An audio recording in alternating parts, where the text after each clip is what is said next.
The Tennessee Aquarium has become a quintessential part of Chattanooga's identity.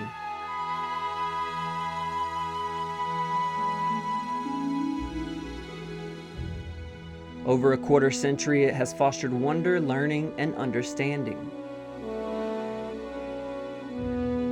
Today, it stands as an icon, a centerpiece, and a symbol of what we have achieved.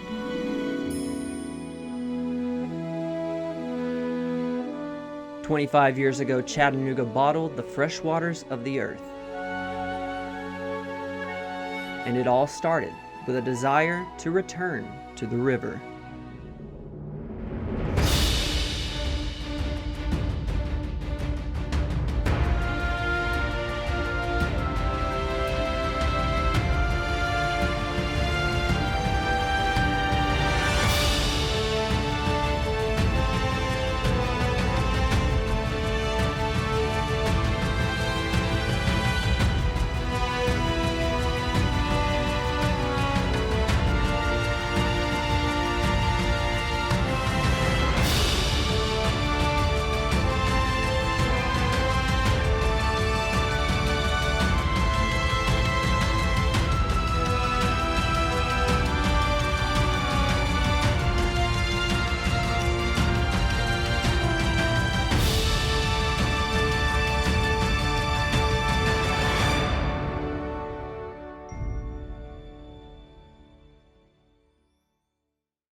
Before the aquarium, before downtown, before the city of Chattanooga, there was Ross's Landing. You know, Chattanooga was originally a river town. Really, although Chattanooga was founded in 1838, it started in 1816 when John Ross formed his river landing and ferry at this location, really close to where we are right now. You have increasing interaction between what became known as the Cherokee Nation and people of North Hamilton County, so pioneer settlers. And then even after the removal of the Cherokee in the 1830s, this was really a river town. That's what we were sort of known as, really until 1850 when the railroad got here. And really, the first railroad came in over about where the Reed House is now on 9th Street. The railroad became the primary means of trade, and over the next century, the riverfront became home to industry. 19th century, it was a very intensive manufacturing zone, which ran right next to the rivers. We were the dynamo of Dixie. We were a heavy industrial area, and with that, and partly because of our geography here and how we sort of sit down amongst the mountains, this became a very dirty, polluted place. By the 1970s and 80s, the riverfront of downtown was becoming a desolate, dangerous place. During this time, a community planning group formed called Chattanooga Venture. A lot of the things that have been implemented were a result of what happened at Chattanooga Venture, and specifically Vision 2000. Former Mayor Ron Littlefield was a city planner involved in Vision 2000. He didn't mince words regarding the riverfront's reputation. Photographs don't do justice to how bad it was down here. It was a very different area. Dalton Roberts, who was the county executive at the time, said, you could set off a shotgun in any direction down there and not hit anybody. Well, if you hit anybody, they were usually somebody that was up to no good, because it was a ramshackle, dirty, depressed area. It was not an area that would draw even local residents, much less tourists. City and business leaders feared Chattanooga would soon become irrelevant as a city, so reports and studies were commissioned from several groups on how to prevent that. The report suggested that something really spectacular and something very transformative should happen where the city meets the river. One of the major themes was you had this incredible natural resource flowing through the middle of our community, but we, in many ways, had turned our backs on that natural resource. So it was a way to return to the river and get people, allow public access all along the water's edge. Around this time, there was debate on whether to destroy the crumbling Walnut Street Bridge or restore it. A straw poll was held at the 1987 Riverbend Festival to gauge public interest in restoration. And overwhelmingly, the population filled out forms and voted that we needed to save and restore the Walnut Street Bridge. The riverfront needed some other attraction near the bridge that would draw in visitors. Chattanooga Venture Group liked the idea of an aquarium because it was a safe financial bet.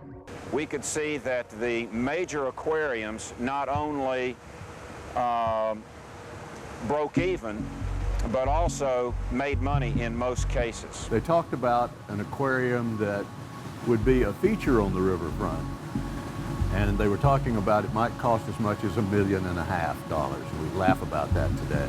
They laugh because of how quickly that vision expanded.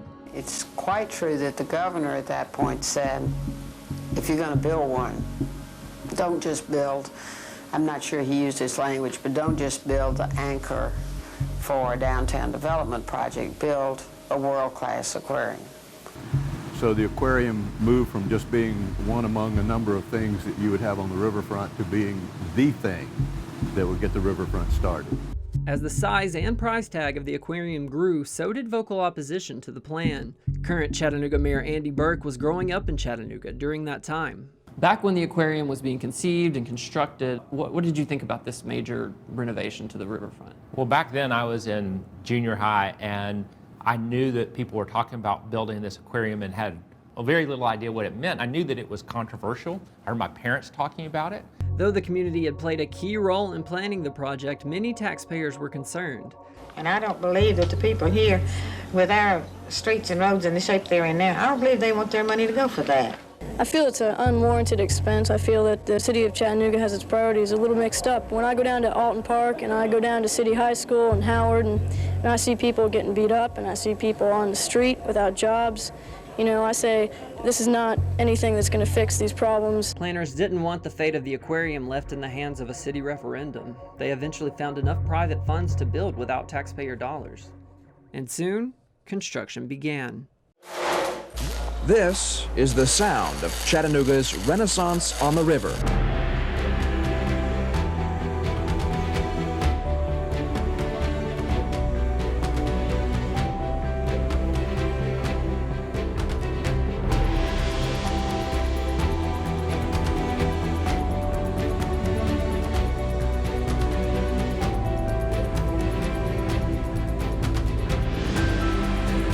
You know, it's a big honor. This is something that our grandkids in the future can look at and say, you know, that we were a part of this project. I'm proud to be working on it. Chattanooga will never be the same after the Tennessee Aquarium opens its doors. I think it's going to be, as planned by the people that conceived it, a show place. There's no doubt it's going to put Chattanooga on the map. I've worked at the aquarium since about 6 months before it opened, and my first job was really to raise the money and work with our volunteer group to put on a grand opening festival. Live from the Tennessee Aquarium in downtown Chattanooga.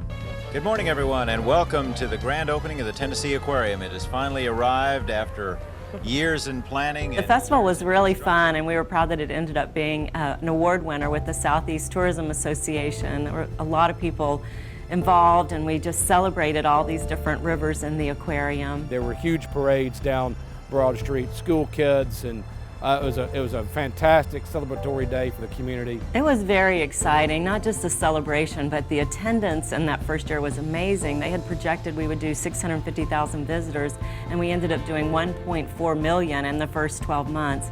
In fact, that summer, we were so busy that I canceled all the advertising buys, and we just put our focus on hiring entertainers to entertain people who are waiting on the plaza.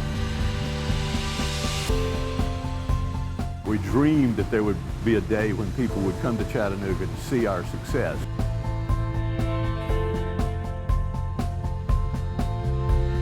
The aquarium has, from that date forward, has given us newfound enthusiasm, newfound confidence to do whatever it is we want to accomplish as a city, and restirred our appreciation for the Tennessee River that flows through our community.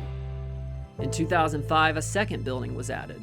It was named Ocean Journey, and together with the original River Journey building, the aquarium has experienced extraordinary success.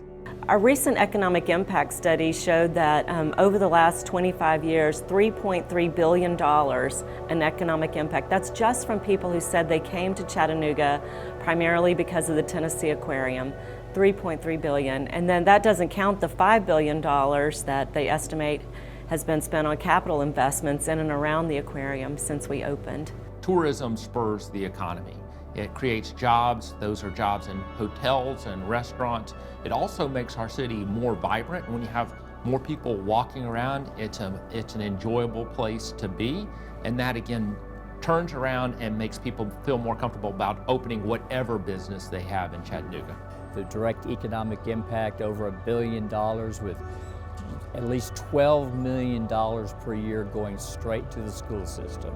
Constant change is one of the keys to the aquarium's success. Different exhibits are added to ensure there's always something new for guests to see. I'm one of the original subscribers, one of the original members, a charter member of the aquarium, and I keep my membership up because I love to see new things like the lemur forest and all that. I'm just getting to see for the first time this morning. Few people have ever seen a lemur.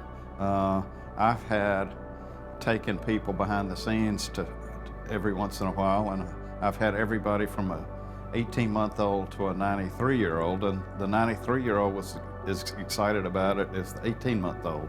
I mean, he was like a kid back there. Aquarium leaders say education plays a large part in everything they do, and they'll continue to focus on it in the future.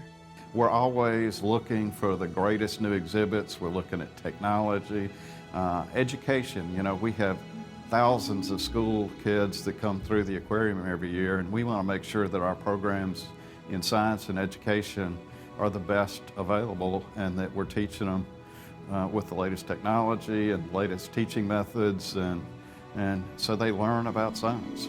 Well, it's tempting now to say that the aquarium was just an obvious thing, but it was actually hard work of a lot of people with great foresight, and we have to really pay homage to the people who made this happen.